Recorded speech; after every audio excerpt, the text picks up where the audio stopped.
In other words, are you more difficult or severe or intense in terms of being created, or is the sky? Are you tougher to build or the sky? أَأَنْتُمْ أَشَدُّ خَلْقًا أَمِ السَّمَاءِ? When you go to Surah Naba, we found the earth first and the sky second.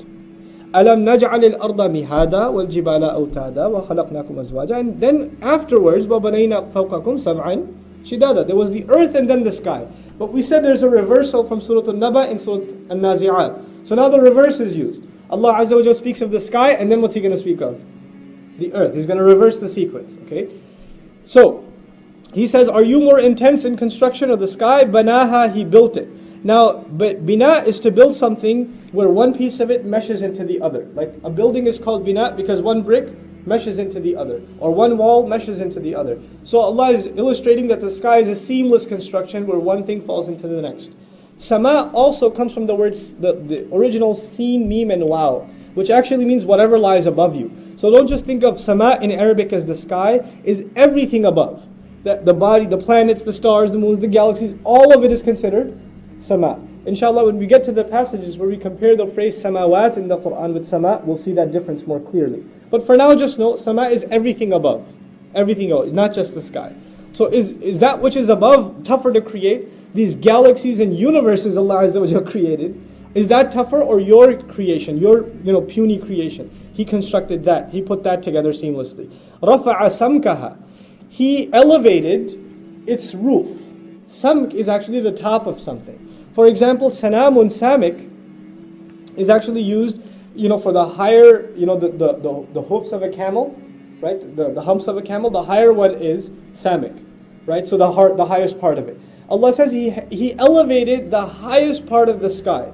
Now the thing is, in construction, you could tell the building is really tall by looking at the highest point of it. Allah Azza wa Jalla says He elevated the canopy or the roof of the sky to the point where we can't even see it. That's how intense the construction of the sky is. In another place, هَلْ تَرَى مِنْ فُطُورٍ. Do you see any crack, any end to it even? So for us it's an endless thing, and Allah illustrates how endless it is for us by saying He's the one who elevated its roof. رَفَعَ سَمْكَهَا فَسَوَّاهَا. And then He balanced it, straightened it out, leveled it to perfection. Taswiyah actually means all of these things, to balance, to level, to actually mold to perfection. وَأَغْطَشَ لَيْلَهَا. This is actually one of my points of curiosity in the Quran.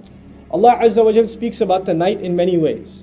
Many different words are used for the darkness of the night. Each one of them has their own connotation. Many of them are concentrated in juz' amma. Many of them are put together in juz' amma. Here we have, for example, وَاللَّيْلِ إِذَا عَسْعَسْ. عَسْعَسْ. As'as is referred to when the night, the chokehold of the night, as soon as it starts taking over. Okay, the chokehold of the night, as soon as it starts taking over, and also when the chokehold of the night starts leaving, and the morning gets a chance to breathe. وَالصُّبْحِ إِذَا تَنَفَّسْ. When the morning, as it gets a chance to breathe, take a breath. غَسَقَ وَاللَّيْلِ وَمَا غَسَقَ, for example. وَاللَّيْلِ وَمَا غَسَقَ. This is the dark of the night settling in when the blue of the night is completely gone. There's only black left. That's ghasaq. Then ightash, which is what's used here, وَأَغْطَشَ لَيْلَهَا. This is the darkness of the night, highlighting the difficulty with which one can see. Things become blurry.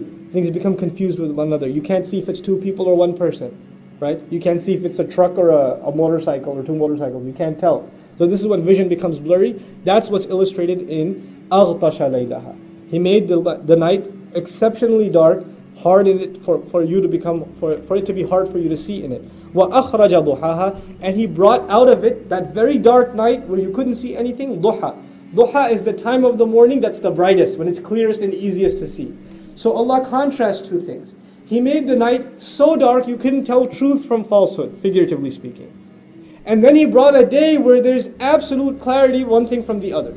There's no confusion left. This is actually in between the lines a reference to Revelation. There was night so bad where you were picking this God versus that God, this idol versus that idol. It was all confusing to you people. What's going to happen after we die? Oh, we're not going to come back. Yeah, we will come back. We'll all go to heaven. None of us will go to heaven. There is no heaven. All this confusion. It was like the night. And now, out of that night, He has brought out this clear day. وَأَخْرَجَ ضُحَاهَا. He has brought out the clearest of that day. وَالْأَرْضَ بَعْدَ ذَلِكَ دَحَاهَا. And the earth thereafter, He he made it smooth in its surface. Now, daha is an interesting word. Some people have tried to give a parallel from the point of view of Islam and science in this ayah. I'm not a big fan personally of Islam and science yet. I'm not convinced entirely. Because I think we have to be true to the language and we shouldn't bend the meaning to fit science in it. If it's there, fine. But we shouldn't twist the meanings and abandon the additional classical meanings and say, it means this, and now the scientific phenomenon clicks with the ayah. Anyway, I will tell you what the classical meaning is. The word daha, actually, dahwa was used for the egg of an ostrich. So dahwa was used for the egg of an ostrich. Udhiyya actually, was used for the place where the ostrich lays its egg. So some have used that to say, Wallahu a'lam, that because there's an implication of something oval or round, and Allah speaks about the earth and how He made it daha, He made it oval or round in shape. That's what the implication some have used. Allahu a'lam, the truth in it. Anyhow, what we do know in the classical sense, daha yadhu dahwun means to smoothen and to spread out. So what Allah is illustrating here is after the earth and the sky and its magnificent creation, and how Allah made the sky a means of delivering the darkest night where you can't see, and also the brightest morning when you can see everything. Also notice the powerful creation of the earth and how widely it spread. وَالْأَرْضَ بَعْدَ ذَلِكَ دَحَاهَا. And perhaps this is also a reminder to the kafir who's been listening to this surah, where Allah Azza wa Jal said, فَإِذَا هُمْ بِالسَّاهِرَةِ. They're going to end up in that flat, clear land. Allah said, look, He made the land clear. So when you see clear land, you should remember that land where you're going to be landing eventually anyway. أخرج منها ماءها ومرعاها. He drew out from it its water. That's the easy word. Mar'a is a little bit of a difficult word here. Mar'a is actually ism dharf makan. It's a noun used to allude to a place, a space. Ra'i is used for pasturing, right? And it's also used for pasture land, like grazing land, like fields and fields of farm and grass and stuff, where you grow produce for animals, for your cattle, and also for yourself. So Allah says basically, first He made the earth flat and smooth and expanded. Then He drew from it water, and also these pasture lands, these places where you can pasture, and these times where you can pasture. وَالْجِبَالَ أَرْسَاهَا. And He created the mountains, and He drew out mountains. And أَرْسَاهَا, irsa in Arabic actually means to put an anchor down on a large ship. That is irsa.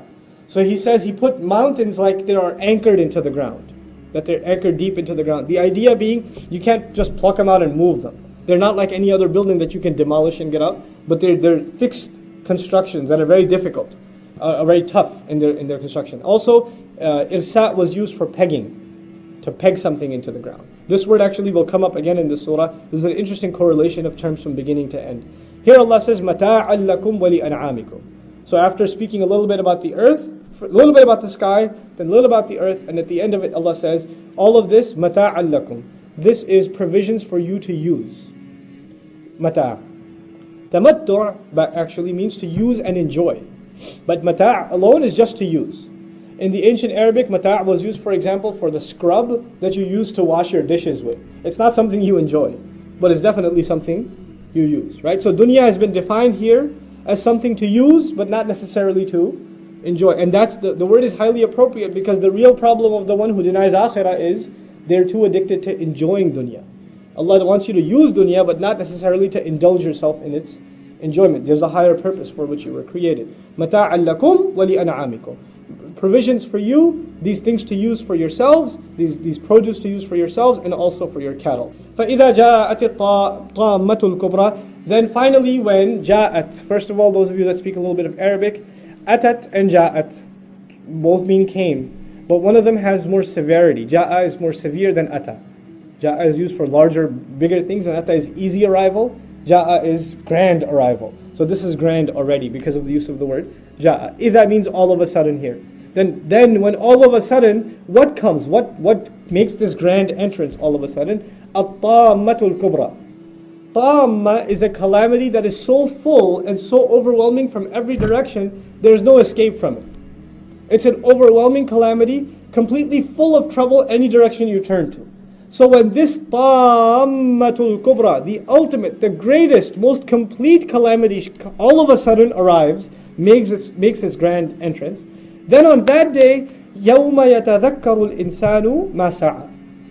What's interesting here are a few words. First thing, يَتَذَكَّر.